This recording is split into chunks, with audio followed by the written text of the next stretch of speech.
హిందువుల మనోభావాలు దెబ్బతీసేలా మాట్లాడిన రాహుల్ గాంధీ పార్లమెంటు సాక్షిగా క్షమాపణ చెప్పాలని బీజేపీ రాష్ట్ర కార్యవర్గ సభ్యురాలు తుమ్మల పద్మజ డిమాండ్ చేశారు. కాకినాడ జిల్లా సర్పవరం సెంటర్లో BJP media in charge Tummalapalli Nani ఆధ్వర్యంలో హిందువులపై చేసిన వ్యాఖ్యలకు నిరసనగా ధర్నా కార్యక్రమం చేపట్టి రాహుల్ దిష్టిబొమ్మను దగ్ధం చేశారు. ఈ సందర్భంగా పద్మజ నాని మాట్లాడుతూ రాహుల్ గాంధీ పార్లమెంటులో హిందువులను అసత్యవాదులుగా మతోన్మాదులుగా చిత్రీకరించి అనుచిత వ్యాఖ్యలు చేయడం సిగ్గుమాలిన చర్య అని మండిపడ్డారు. గత 3 సార్లు ఎలక్షన్లో ఓటమి చవి చూసిన రాహుల్ గాంధీ నిరుత్సాహంతో అవాకులు చెవాకులు పలుకుతున్నారని విమర్శించారు. దేశ విభజన ఎమర్జెన్సీ సమయంలో ప్రాథమిక హక్కులు కాలరాయడం, సిక్కులు ఊచుకోత వంటి రాజకీయాలు కాంగ్రెస్ విధానాలు అని దుయ్యబట్టారు. ఈ కార్యక్రమంలో బీజేపీ సీనియర్ నాయకుడు పైడ భవానీ ప్రసాద్, కాళ్ల ధనరాజు, అప్పాజీ, చోడశెట్టి రమేష్ బాబు, గూతూరు పద్మ, పెందం శ్రీదేవి, ఘంటసాల గోవింద్, విశ్వ హిందూ పరిషత్ అధ్యక్షులు రాజు పాల్గొన్నారు. ప్రతిపక్ష నాయకుడిగా ఉన్నటువంటి రాహుల్ గాంధీ ఒక ఇండి కూటమి అనే ఒక కూటమిని పెట్టుకుని పార్లమెంట్ లోని హిందువులపై అసత్య ప్రచారాలు చేస్తున్నాడు. హిందువులు అసత్యవాదులుగా మతోన్మాదులుగా చిత్రీకరించడం చాలా సిగ్గుచేటు.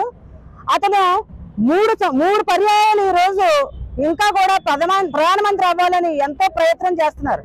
ఒక కుటుంబ చరిత్ర అని చెప్పుకుంటున్నటువంటి రాహుల్ గాంధీ ఒక కాంత్రయంగా సంక్లిష్టీకరణ రాజకీయాలను ప్రోత్సహిస్తున్నటువంటి ఆ ఫ్యామిలీ కుటుంబాలకి ఈ రోజు చరిత్ర లేకుండా పోతే ఆ ఫ్రస్ట్రేషన్ తట్టుకోలేక హిందువుల మీద ఈ రోజు అసత్య ప్రచారాలు చేస్తూ హిందూ దేశంలో పుట్టి హిందూగా ఉన్నటువంటి ఇట్లీ పుత్రుడిగా అతన్ని మేము ఫీల్ అవ్వాలా, భారతీయులుగా ఫీల్ అవ్వాలా, ఇక్కడ ఉంటూ ఈ దేశంలో ఉంటూ ఈ దేశంలో మట్టి మీద నివసిస్తూ ఈ దేశ గాలిని పీలుస్తూ హిందువులను ఈ విధంగా అవమానకరంగా మాట్లాడడం చాలా సిగ్గుచేటు విషయం.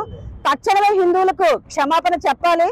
లేని పక్షంలో భారతదేశం అంతా కూడా ఈ ధర్నాలు ఉధృతం అవుతాయని హెచ్చరిస్తున్నాం. హిందూ సంఘాలు అన్ని కూడా ఈ రోజు ఈ విషయాన్ని చాలా సీరియస్ గా తీసుకుంది. 1975లో ఎమర్జెన్సీ విధించడంతో ఒకటైతే తర్వాత సిక్కులు ఓచకోత ఈ విధాలన్నీ కాంగ్రెస్ ప్రభుత్వంలో జరిగినాయి. అలాంటి ప్రభుత్వంలో నుంచి ఈ రాహుల్ గాంధీ ఈ రోజు హిందూయిజం గురించి, తర్వాత హిందువుల మతంలో ఉన్న వాళ్ళందరి గురించి మాట్లాడటం చాలా తప్పు. ఇది కేవలం ఒక కుర్రతనం కింద జనాలందరూ పరిగణించాలి. రాహుల్ గాంధీ చేసి చేష్టలు 55 ఏళ్ళ తర్వాత కూడా చిన్న కుర్రోళ్ళటి పిల్లోడు చేసిన పద్ధతిలో ప్రవర్తిస్తున్నాడు.